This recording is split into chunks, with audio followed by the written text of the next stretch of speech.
بسم اللہ الرحمن الرحیم الحمد للہ رب العالمین والعاقبۃ للمتقین والصلاۃ والسلام علی سید الانبیاء والمرسلین۔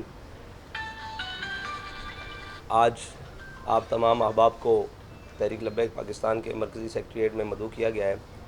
اس کی ایک غرض تھی کہ 22 مئی انشاءاللہ تحریک لبیک پاکستان کراچی تا اسلام آباد پاکستان بچاؤ مارچ کرنے جا رہی ہے۔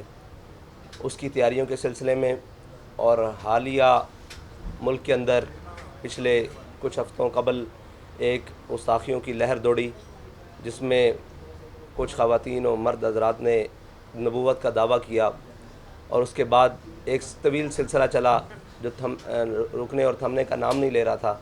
الحمدللہ وہ اس کے اوپر تحریک لبیک نے عملی کام کیا اور ان لوگوں کو پابند سلاسل کروایا اور ان کے اوپر FIRs کروائیں، اور ملک کے اندر جو اب اس وقت مہنگائی، پیٹرولیم کی مصنوعات کی قیمتوں میں مسلسل اضافہ، گیس کے بلوں میں اور میٹرز کے اندر جو اضافی چارج اور بجلی کے یونٹس کی جو مہنگے ترین قوم کو دینے پر اور قوم کو مہنگائی کے چکی کے پاٹوں میں پسنے پر، اس کے اوپر تحریک لبیک نے اپنا احتجاج پہلے بھی ریکارڈ کروایا شٹر ڈاؤن کی صورت میں، پھر احتجاج پریس کلبز کے باہر احتجاج کی صورت میں۔ اب اس کو عملی جامہ پہنانے کے لیے تحریک لبیک نے پہلے 11 فروری کی کال دی، لیکن وہ ساتھیوں کے مشورے کے ساتھ کہ اس وقت جو حکومت میں موجود لوگ ہیں وہ پنجاب کے اندر نگران حکومت ہے، اور اس کی بجائے ہم کراچی سے شروع کریں جو لوگ مرکزی حکومت میں موجود ہیں، تاکہ ان کے کان پر بھی کوئی آواز خلق پہنچے اور ان کو بھی قوم کی دردوں کا کوئی احساس ہو۔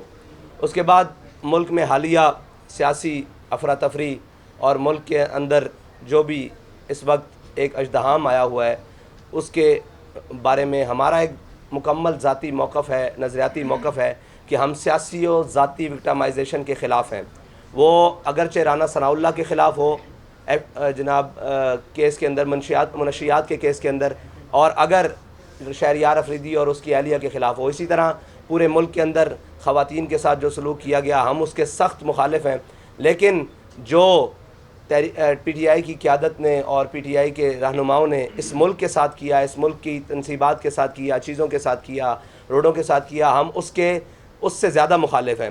اور پاکستان کے اندر گرفتاریاں ہوئیں، احتجاج بھی ہوئی، لیکن پاکستان کی بنیادی چیزوں کے خلاف کھڑے ہونا، اس کو ہم سمجھتے ہیں کہ پاکستان کو جغرافیائی پہلے سارا کچھ تھا اور سرحدی ہمیں خطرات تھے، لیکن آج بین الاقوامی سازشوں نے پاکستان کو اس حد تک پہنچا دیا ہے کہ اب پاکستان اندرونی سازشوں کا بھی شکار ہے، اور اس کے خلاف بھی تحریک لبیک پاکستان اپنا ایک بنیادی اور نظریاتی موقف یہ رکھتی ہے کہ ہم کسی بھی ایسی چیز کو جو پاکستان کو اندرونی طور پر کمزور کرنے کی کوشش کرے گی، اس کے خلاف تحریک لبیک پاکستان ہمیشہ میدان عمل میں کھڑی رہے گی۔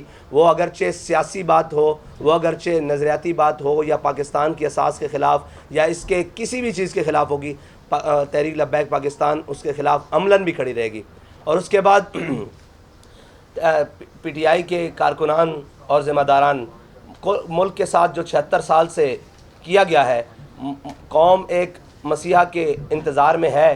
اگرچہ عمران خان نے اس کو اپنے طور پر مسیحائی کرنے کی کوشش کی، نواز شریف نے کوشش کی، پرویز مشرف آیا اس نے ایمرجنسی کے تھرو کوشش کی، ضیاء الحق آیا اس نے مارشل لاء کے ذریعے کوشش کی، بھٹو صاحب آئے انہوں نے جناب ایک اپنا نظریہ روٹی کپڑا مکان کے ذریعے کوشش کی قوم کی مسیحائی۔ قوم تو ہر ایک کو مسیحا سمجھ کر اس کے پیچھے لگنے کے لیے تیار ہے، اور قوم نے ان کا ساتھ بھی دیا۔ آج عمران خان نے آواز اٹھایا کہ میں ان چوروں کے خلاف ہوں، اٹھائی اور ان چوروں کے خلاف ہوں، تو عمران خان کے ساتھ بھی قوم کھڑی ہو گئی۔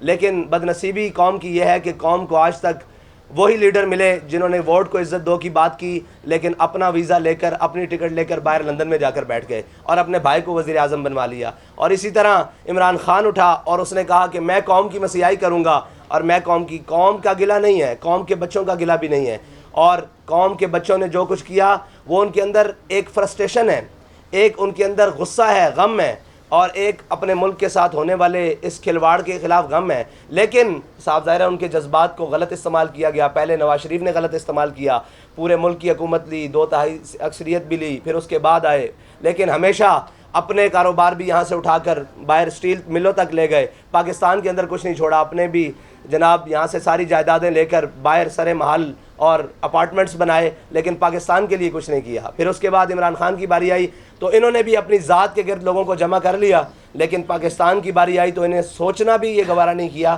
کہ میرے اس عمل سے یا میرے ان کاموں سے پاکستان کی ساکھ کو کتنا نقصان پہنچے گا۔ اور یہ کہتے تھے کہ جی آئے روز تحریک لبیک کے اوپر الزام کیا، سڑکیں بند کرتے ہیں، دھرنے بند کرتے ہیں۔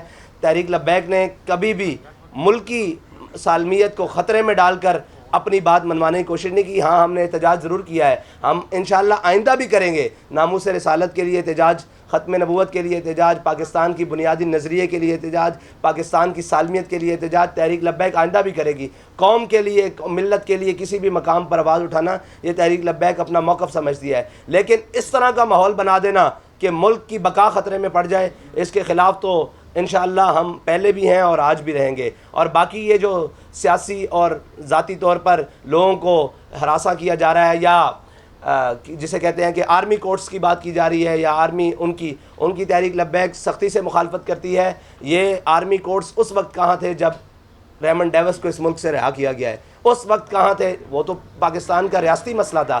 جنرل جوزف کو جب یہاں سے نکالا گیا اس وقت یہ آرمی کورٹس کہاں تھے؟ یہ سویلینز کا مسئلہ ہے، اس کو پاکستان کے کورٹوں کے سپرد کرنا چاہیے۔ ہاں اس کی جو بھی وہ عدالتی معاملات ہیں ان کو شفاف بنانا چاہیے۔ ایک مجسٹریٹ سے لے کر سپریم کورٹ کی بلڈنگ تک اگر اس ملک میں موجود ہے، اور اگر یہ انصاف نہیں دے سکتے تو پھر ان کو کس لیے رکھا ہوا ہے؟ اتنا بڑا ادارہ موجود ہے، اس لیے اداروں کی لڑائی میں پاکستان کا نقصان نہ کریں۔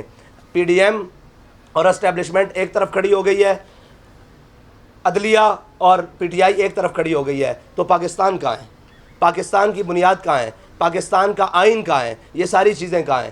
تو تحریک لبیک پاکستان کے ساتھ کھڑی ہے، آئین کے ساتھ کھڑی ہے، اور تمام اداروں کو بھی یہ کہتی ہے کہ آپ کی وقار اور آپ کی عزت پاکستان کے ساتھ کھڑے ہونے کے ساتھ ہے، نہ کہ کسی کے ساتھ ذاتی پسند اور ناپسند، اور نہ کہ وقتی مفاد کے ساتھ کسی کے موقف کی حمایت کرنے کے ساتھ ہے۔ ہاں جنہوں نے جرم کیا ہے، وہ قیادت ہو، وہ جناب ذمہ دار تو قیادت ہے، ان کو پکڑیں، ان کے جناب رہنماؤں کو پکڑیں، لیکن قوم کے بچوں کے ساتھ بالکل بھی ایسا سلوک نہ کریں کہ وہ کہیں جناب بددل ہو کر کسی اور راستے کی طرف جائیں۔ یہی ہماری پہلی بنیادی غلطیاں تھیں، اور جو غلطیوں نے ہمیں بلوچستان میں وہ دن دکھانے پڑے، خدا نہ خواستہ کہ اب بلوچستان میں افراتفری پھیلی، پھر یہی وہ دن تھے جن غلطیوں کی وجہ سے سندھی بھائیوں نے سندھو دیش کا نعرہ لگایا، اور پختونوں نے ایک اس طرف طالبان سٹائل میں ادھر جانے کی کوشش کی، اور ایک ملک کے خلاف۔ تو ہم یہ کہتے ہیں کہ اپنے بچوں کے خلاف اگر کوئی کارروائی جو جرم جن سے ہوا ہے یا جو ملوث ہیں ان کو لائیں، ان کا ٹرائل کریں، ان کو کورٹس میں لائیں، ان کو جناب سزا دیں، لیکن اس طرح مجموعی طور پر قوم کو پیسنا، یہ اس کے ہم مکمل خلاف ہیں، کیونکہ ہم تحریک لبیک 5 کریک ڈاؤن برداشت کر چکی ہے۔ ہمیں پتہ ہے کہ اس کی قیمت کیا دینی پڑتی ہے، گھر والوں کو کیا دینی پڑتی ہے، بچوں کو کیا دینی پڑتی ہے، خواتین کو کیا دینی پڑتی ہے، اس کی قیمت تعلیم کو کیا دینی پڑتی ہے، صحت کو کیا دینی پڑتی ہے، اس لیے ہم اس سب کے خلاف ہیں۔ انشاءاللہ تحریک لبیک پاکستان 22 مارچ کو بھرپور کراچی تا اسلام آباد مارچ کرے گی، اور اپنے مطالبات انشاءاللہ حکومت وقت سے منوائے گی۔ رضوی صاحب یہ بتا دیں کہ آپ کیونکہ پی ڈی ایم میں نہیں شامل ہیں، جی، تو آپ کو یہ پتہ ہونا چاہیے کہ دفعہ 144 لگی ہے اور سرکاری مشینری جو ہے حکومت آپ کے خلاف استعمال کرے گی۔ دفعہ 144 سندھ میں نہیں لگی ہوئی ابھی تک، آپ کی اطلاع کے لیے اسلام آباد میں لگی ہے۔ انشاءاللہ جب تک ہم وہاں پہنچیں گے اسلام آباد کے حالات ہمارے آنے سے نکلنے سے بہت بہتر ہو جائیں گے۔ صاحب یہ بتائیں کہ آپ نے کہا کہ جو سیاسی جماعتیں ہیں اس حوالے سے میں بات کرنا چاہ رہا ہوں کہ اگر کوئی شخص عدت میں خاتون سے شادی کر لیتا ہے، اس حوالے سے مذہبی حوالے سے کیا آپ کہتے ہیں؟ اور اسی شخص کی اگر بیٹی جو ٹریا ہے اس کے ساتھ اگر اس کو نہ رکھا جائے، اس حوالے سے اسلام کیا کہتا ہے؟ اس طرح ہمارے مفتیان کرام نے اس کے اوپر فتویٰ دے دیا ہوا ہے۔ یہ بڑا حساس اور نازک مسئلہ ہے۔